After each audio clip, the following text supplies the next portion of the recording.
አጋራችንን እናመሰግናለን። ወደ ቀዳሚው ዘገባ አልፋለሁ። በ2018 በጀት ዓመት 1.1 ሚሊዮን ለሚጠጉ ዜጎች የስራ ዕድል ለመፍጠር እየሰራ መሆኑን የአማራ ክልል ስራና ስልጠና ቢሮ አስታወቀ።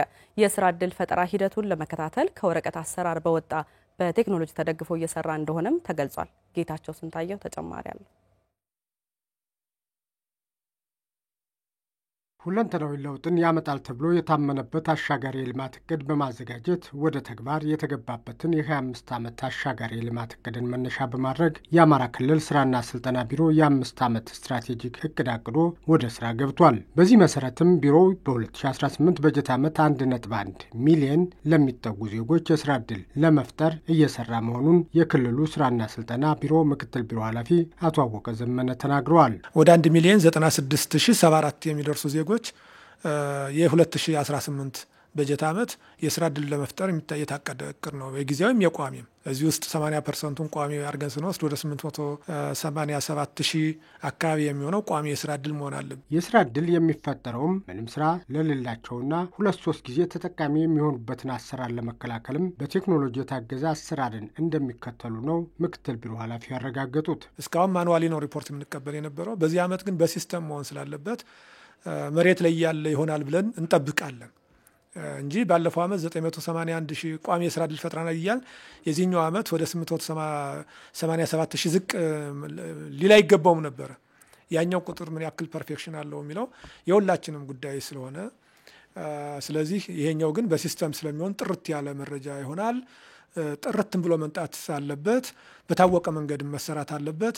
በተጨባጭ አንድ ሰው 2-3 ጊዜ የሚመዘገብበት ስርዓት ስለማይፈጥር 2-3 ጊዜ የስራ ዕድል የሚፈጠርበት ስርዓት ስለማይፈጥር እሱ አይነት ነገር ይኖረዋል ተብሎ እየተሰራ ያለበት ሁኔታ ነው ያለ። የስራ ዕድል ፈጠራውን ውጤታማ ለማድረግም ብድር ለማመቻቸት እየተሰራ መሆኑንም የአማራ ክልል ስራና ስልጠና ቢሮ ምክትል ቢሮ ኃላፊ አቶ አወቀ ዘመነ አስገንዝበዋል። በሌላ በኩል ይህንን ውጤታማ ከማድረግ አኳያ በተለይ የሀገር ውስጥ የስራ ስምሪቱን በብድርም አቅም ፈጥሮ ከመሄድ አኳያ በተመሳሳይ በበጀት ዓመቱ ወደ 4.3 ቢሊዮን ገንዘብ ብድር መስጠት እንዳለብን ያቀርንበት ሁኔታ ነው ያለ። ከባለፈው ልምድ የወሰድነው በተለይ እስካሁን ድረስ የብድር ቋታችን ተዘዋዋሪ ብድርና ጸደይ ባንክ ላይ ያለ ብድር ብቻ ነው። ጸደይ ባንክ ጋር ነበር ግንኙነታችን። በዚህ ዓመት አሁን የግል ባንኮች እንኳን ኦልሞስት ወደ 5 የሚደርሱ የግል ባንኮች ከኛ ጋር በብድር ስርዓቱ አብረውን ነበሩ። ወደ ኦልሞስት ወደ 6 የሚደርሱ የግል ባንኮች እና የኢትዮጵያ ንግድ ባንክም እስካሁን ድረስ በኢንተርፕራይዞች ብድሩ ላይ አልነበረም። ኢዲአይ ጋር ተያይዞ በብድር ስርዓት ውስጥ ገብቷል። አሁን እቅዳችን እሱን ያመላክት እንጂ ከዚህ በላይ ብድር የመስጠት አቅም እንደሚኖረን ተስፋ እናደርጋለን። በ5 ዓመቱ ስትራቴጂክ እቅድም በአማራ ክልል 5,480,370 ለሚሆኑ ስራ ፈላጊዎች በጊዜያዊና በቋሚ የስራ ዕድል ለመፍጠር እቅድ ተይዞ እየተሰራ መሆኑን ነው ከአቶ አወቀ ገለጻ ለመረዳት የቻልነው። በ2018 የግብር ዘመን ከደረጃ ሀመሮሃ ግብር ከፋዮች ከ35 ሚሊዮን ብር በላይ መሰብሰብ መቻሉን የዋግምራ ብሔረሰብ አስተዳደር ገቢዎች መምሪያ ገለጸ። አዲሱን የኤሌክትሮኒክ ግብር መክፈያ ስርዓት ኢታስ ቴክኖሎጂን ለግብር ከፋዮች የማስተዋወቅ ስራም እየተሰራ ነው ተብሏል። በቃሉ ፈረደ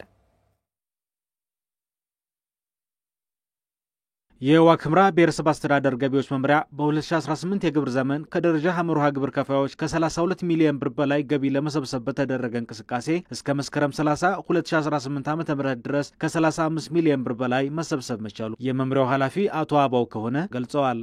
የደረጃ ሀመሮሃን አፈጻጸም በተመለከተ የመጀመሪያው በግብር ከፋይ እቅዳችን 7602 ነው። አፈጻጸማችን 6991 ወይም የእቅዱን 92% ነው። በገንዘብ የያዝነው እቅድ 32,861,393 ብር ነው እንሰበስባለን ብለን የያዝነው። አሁን ባለን አፈጻጸም 35,107,074 ብር ወይም የእቅዱን 106% በገንዘብ አሳክተናል ማለት ነው። አዲሱን የኤሌክትሮኒክ ግብር የመክፈያ ስርዓት ኢታስ ቴክኖሎጂን ወደ ስራ በማስገባት ግብር ለመሰብሰብ እንቅስቃሴ እየተደረገ መሆኑን የገለጹት አቶ አባው ከሆነ የ5780 የደረጃ ሀመሮሃ ግብር ከፋዮችን መረጃ ወደ ኢታስ ስርዓት የማስገባት ስራ የተሰራ ሲሆን ከ119 ግብር ከፋዮችም ከ966 ሺህ ብር በላይ ገቢ ቴክኖሎጂውን በመጠቀም መሰብሰብ መቻሉን ገልጸዋል።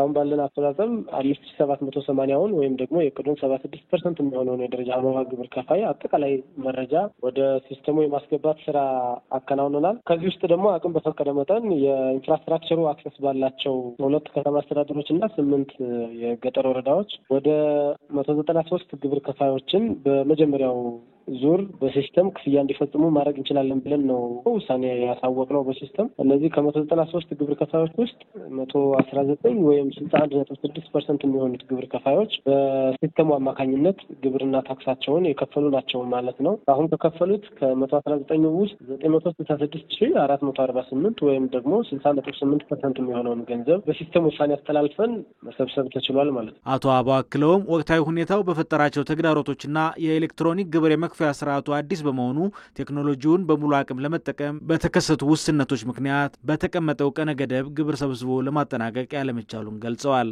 አንደኛው ችግር አሁን ካለው የጸጥታ ሁኔታ አንጻር አንዳንድ ቀበሌዎች ላይ በተፈለገው ጊዜ እኛ በፈለግነው ጊዜ በመደበኛ ፕሮግራማችን መሰረት ገብተን ማስከፈል የማንችልባቸው የጸጥታ ችግር ያለባቸው ቀበሌዎች አሉ። ሁለተኛው ያው ኢታስን ተግባራዊ ለማድረግ የቅድመ ዝግጅት ስራዎቹ እስከ ሐምሌ 1 ድረስ የተጠናቀቁ ባለመሆናቸው ምክንያት ሁሉንም በሲስተም እናስከፍላለን የሚል ስታንድ ስለነበረ የተወሰነ የጊዜ ዲላንስ ፈጥሮብናል ማለት ነው። በእነዚህ ሁለት ምክንያቶች ነው እስካሁን 100% እና ከዛ በላይ መፈጸም ያልቻልነው ለማለት ነው። በብሔረሰብ አስተዳደሩ ካሉት 123 የደረጃ ለ ግብር ከፋዮች መካከልም ከ2,200,000 ብር በላይ ገቢ መሰብሰብ መቻሉን የገለጹት አቶ አበባው ከሆነ በእስካሁኑ ጊዜ የተስተዋሉ ችግሮችን በመቅረፍ የደረጃ ሀመርሃና ለ ግብርን እስከ ጥቅምት የመጀመሪያ ሳምንት አጠቃሎ ለመሰብሰብ ጥረት እንደሚደረግም ነው የገለጹት።